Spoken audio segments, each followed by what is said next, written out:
Christi Bland grew up on the Delta in the northwest corner of Mississippi. She's the newest generation there, the fourth in a line stretching back 100 years. Rice and soybeans are the crops grown on her farm. My great-granddad was a farmer, then my granddad and my dad, and now me.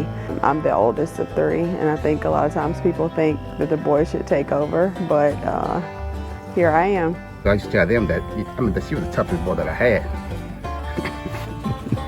So, they didn't appreciate that, but, and so it's kind of ironic that she started farming with me. But farming wasn't part of her story. Her game was basketball. She read books, and she loved the slow pace of gardening with her grandmother. No, farming wasn't my original plan, more so medicine. I have a bachelor's in chemistry, a master's in science, and so I was more leaning towards medicine. And then it's like the more time you spend out here, the more you feel like this is your calling and this is your passion. Rice is a labor-intensive crop.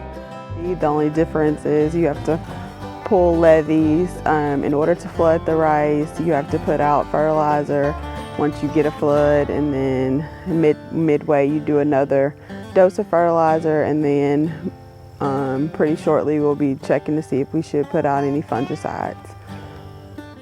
Christi brought a new irrigation technique to her farm that allows her to better manage its water resources. So in this field particularly, we have land leveled it, so it has a fall on it. So the riser is up there. We hook the hydrant to the riser, and then we hook this poly pipe up and run it the length of the field.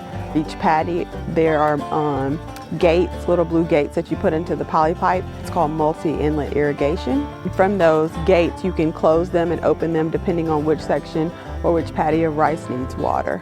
Because initially we would just start watering the first paddy, and once the first section or paddy of rice would get water, then we would put a gate in the levee and then just keep going subsequently down the field. But with this area, if this paddy specifically needs water, then I can shut all the other gates and just water this specific one.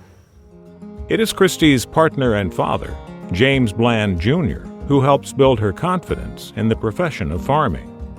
He had a lot of influence on me, whether he knows it or not. We work really close together. We talk all day, every day. The best part is just having someone who's come before you that you can pull knowledge from. He inspires me that he's still farming. You know, with so few minority farmers still in existence, what inspires me that he's been able to hold on, and so there's hope that I can do the same. Christi has high interest in the future of minority farmers. She has become an advocate for making credit more available for them and for protecting their land. So the National Black Growers Council is an organization that represents minority row crop farmers. They primarily focus on the productivity, efficacy, and sustainability of black row crop farmers.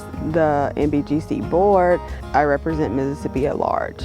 I'm also the communications chair, which handles all our social media. My concern with minority access to land and to credit is that if they don't secure the credit, then they won't be able to secure the land, and eventually minority farmers will vanish.